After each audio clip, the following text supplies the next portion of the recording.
खानाबंदी झाली अशा प्रकारचा आरोप मी केलेला होता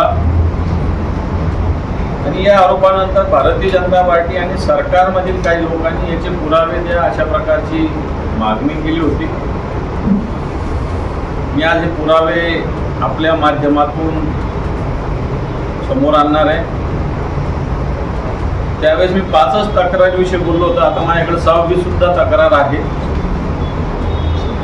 दिनांक 2/1/2006 10/1/2026 10/1/2026 20/2/2026 20/2/2026 20/2/2026 असे 6 FIR कलम 0005 0039 0127 0128 0129 0130 निर्मल नगर पोलीस स्टेशन इथे गुन्हे दाखल झालेले आहेत।